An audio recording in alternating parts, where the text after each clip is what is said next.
Assalamu alaikum. Welcome to my class. Today I will discuss an important topic. Especially today I will discuss figure of speech. Uh,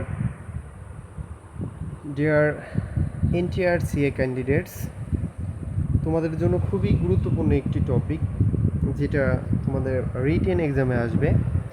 figure of স্পিচে তোমরা যেন ভালো একটি score পেতে পারো, এজন্য আজকের এই ক্লাসটি। So let's get started. Figure of স্পিচের শুরুতেই রয়েছে সিমিলি। সিমিলি যেটা প্রতিটি এক্সামে তোমার এসে থাকে। সো সিমিলি তুমি কিভাবে ইজিলি আইডেন্টিফাই করতে পারবে এই বিষয়টা আমি দেখিয়েছি। আর তোমাদের ইনশাল্লাহ এখানে যেভাবে ডেফিনেশন প্লাস ফাংশনসগুলো দেওয়া হয়েছে, অবশ্যই তোমরা এটা গুরুত্ব দিয়ে দেখবে, কারণ তোমার পরীক্ষাতে ডেফিনেশন এবং ফাংশনটি লিখতে হবে। আর এখানে তোমরা যদি এভাবে লিখে আসতে পারো, ইনশাল্লাহ ভালো একটি মার্কস তুমি এক্সামে পাবে। সো একটু লক্ষ্য করো, simile is a figure of speech in which a straight comparison is made between two dissimilar things, especially a phrase containing the word like, as, such, as dot dot as, so dot dot as. প্রিয় শিক্ষার্থী, simile হচ্ছে এমন এক ধরনের figure of speech যেটার মধ্যে একটি সরাসরি বা স্পষ্ট তুলনা হয়ে থাকে দুটি ভিন্ন জিনিসের মধ্যে। বিশেষ করে এই তুলনার মধ্যে একটা ওয়ার্ড ব্যবহার করা হয় বা ফ্রেজ, যেটা তোমরা দেখলে পরে বুঝতে পারবে এটা হচ্ছে সিমিলার এক্সাম্পল। সেগুলো হচ্ছে like, as, such, as dot dot as, so dot dot as.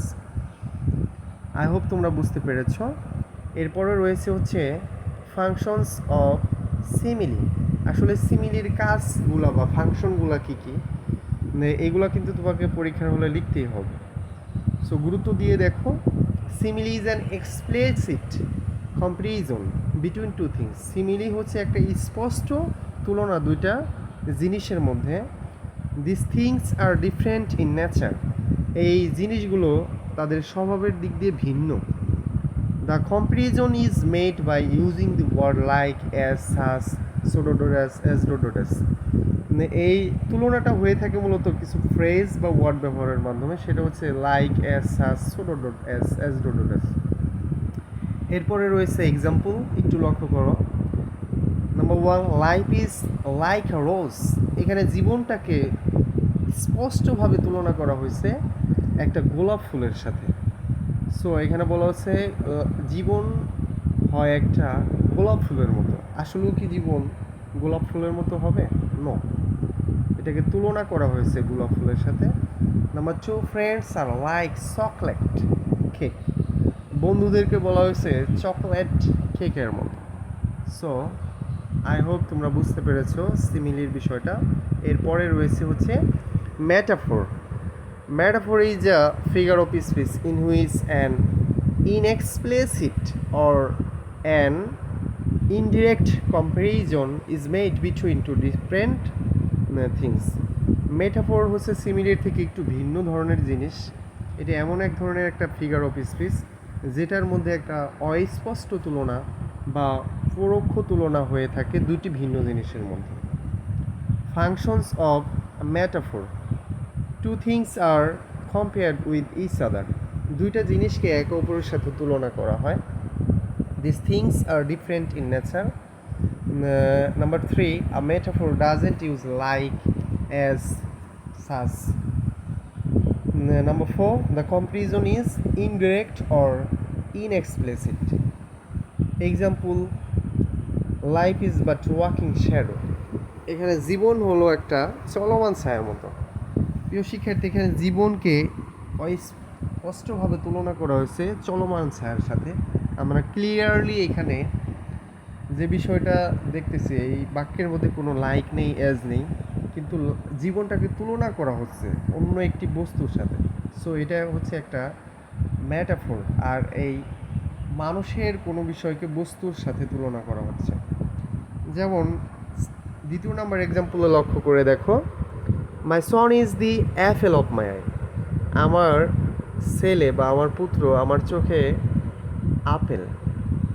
আসলে আমরা অনেক বেশি আমাদের সন্তানদেরকে ভালোবেসে অনেক সময় বলে ফেলে আমার সন্তানটা আমার চোখে আপেলের মতো। আসলেও কি আপেল হবে? এখানে তুলনা করা হয়েছে আপেলের সাথে। এরপরে রয়েছে personification.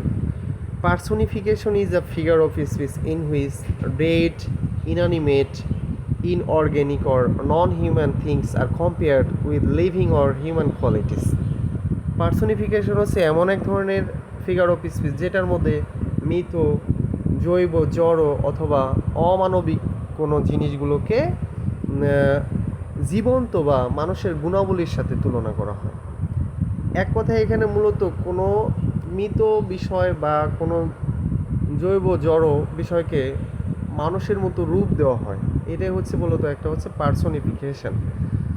Functions of personification: in personification, inanimate or abstract organisms are given of human characters. Number two, dead things become lively to us. Number three, it echoes a special kind of metaphor to us. Example of personification: the ocean dance in the moonlit night. প্রিয় শিক্ষার্থী লক্ষ্য করো, এখানে সাগরকে বলা হচ্ছে যে জ্যোৎস্না রাতে ডান্স করতে।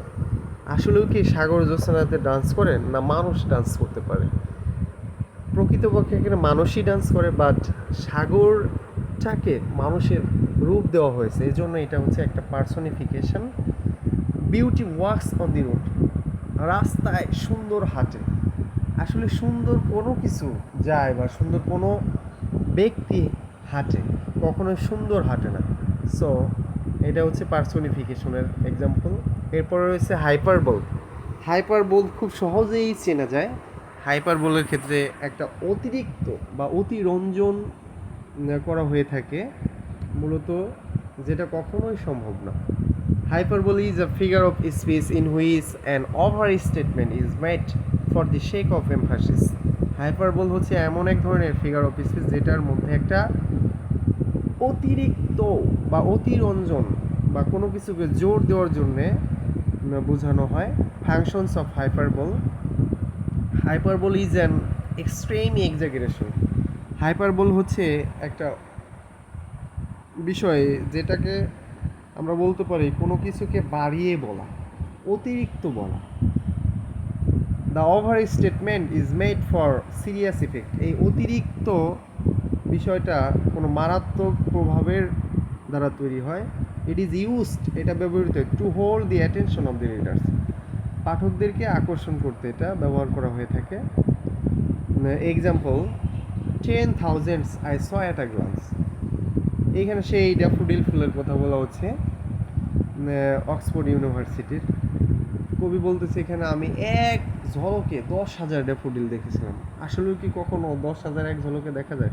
অথবা 100, 200 হ্যাঁ দেখেছে, বাট অতিরিক্ত বাড়িয়ে বলেছে। সো এটা একটা হাইপারবোলের example. Number 2, I am so hungry. আমি এতটাই ক্ষুধার্ত, I could eat a horse. আমি একটা ঘোড়া খেয়ে ফেলতে পারবো। আসলে কি ঘোড়া খেয়ে ফেলা যাবে? কখনোই না। সো এইভাবে অতিরিক্ত কোনো কিছু বাড়িয়ে বললে সেটা হবে হচ্ছে hyperbole. Irony: irony is a figure of speech in which one thing is said but another thing is meant. irony হচ্ছে এমন এক ধরনের ফিগার অফ স্পিচ যেটার মধ্যে একটা বলা হয় কিন্তু অন্যটা বোঝানো হয়। Functions of irony: irony is a humorous or sardonic literary style. It shows the bitterness and contempt to the person or thing. The use of irony is meant to hurt someone or others. Example: he is so good boy. সে এত ভালো ছেলে that যে he never goes to college. প্রিয় শিক্ষার্থী একটু লক্ষ্য করো, এখানে হচ্ছে ছেলেটাকে অনেক ভালো বলা হয়েছে প্রথমে, কিন্তু পরে তার বিষয়ে নেগেটিভ কোনো কিছু বলা হয়েছে, এই জন্যই একটা বলা হচ্ছে কিন্তু অন্যটা বোঝানো হচ্ছে। ভালো হইলে তো সে নিয়মিত কলেজে যাবে, এটাই হওয়া উচিত ছিল, কিন্তু তার বিষয়ে নেগেটিভ কথা বলা হয়েছে, এই জন্য এটা হচ্ছে একটা irony. A very fine friend, খুবই ভালো একজন বন্ধু। ইউ ওয়ার, তোমার ছিল। To forsake my, in my travel, যে হচ্ছে আমার সমস্যার সময় আমাকে ছেড়ে গিয়েছিল। আসলে ভালো বন্ধুরা কি কখনো ছেড়ে যায়? এখানে নেগেটিভ পরে বোঝানো হয়েছে, এই জন্য এটা হচ্ছে আয়রনের example. Climax, climax is a figure of speech in which a series of words, phrases, or ideas are arranged in an ascending order of importance. The functions of climax. The climax shows a series of words, phrases, or ideas. It expresses a moment of great intensity and emotional response. The significant idea comes first, and the most significant one comes last. Example: uh, I came, I saw, and I conquered. এখানে একটু লক্ষ্য করে দেখো, I বারবার আসছে না, বা এই ফ্রেজগুলো দেখানো হয়েছে, এই জন্য এটা হচ্ছে একটা ক্লাইম্যাক্সের example. We will hear him, we will follow him, we will die with him. এখানে একটু লক্ষ্য করে দেখো, উই উইল বারবার বলা হচ্ছে, এই জন্য এটা হচ্ছে series of words or phrases. So এটা ক্লাইম্যাক্সের example. Last topic, alliteration. Alliteration is a figure of speech in which the same sound, প্রিয় শিক্ষার্থী এখানে একই ধরনের সাউন্ড, লেটার অর সিলেবল আসবে, is repeated in a sequence of nearby words, কাছাকাছি কিছু শব্দ দিয়ে যেটা বারবার রিপিট হবে। এই রিপিটগুলো দেখলেই 100% এটা অ্যালিটারেশনের example. Functions of alliteration, there is repetition, এখানে রিপিট হবে বারবার। It is either about a sound or a letter or a syllable. The recurrence takes place in a sequence of nearby words. Example: pops, powders, passes, বিবলেস, বিলেট, dogs. প্রিয় শিক্ষার্থী এখানে লক্ষ্য করো, বারবার P এসেছে, আবার বারবার বি এসেছে। সো এটা হচ্ছে একই ধ্বনি, একই লেটার বারবার আসাতে এটা হচ্ছে alliteration. Number 2, the fair bridge blue, the white foam flu. এখানে ব্রিজে দেখো বি আসছে, ব্লুতে বি আসছে, ফোম ফ্লু, দুইখানেই একই লেটার এসেছে। সো তোমরা প্রত্যেকে আশা করি বুঝতে পেরেছো। আর এই ক্লাসটি তোমরা যদি ভালো করে দেখো এবং নোট করে নাও, আশা করি তোমরা অনেক ভালো একটি স্কোর এই ফিগার অফ স্পিচে তুলতে পারবে। এবং এই ফিগার অফ স্পিচে যেন তোমাদের সমস্যা না হয়, এই জন্যই আজকে এই ক্লাসটা আমি দিয়েছি। সো তোমাদের যদি ভালো লেগে থাকে অবশ্যই আমার চ্যানেলটি সাবস্ক্রাইব করবে। আরও নতুন ভিডিও পাওয়ার জন্য তোমরা সাবস্ক্রাইব করে রাখো, এবং কোন ভিডিও চাচ্ছ অবশ্যই কমেন্টের মাধ্যমে বলবে। Thank you so much. আল্লাহ হাফেজ।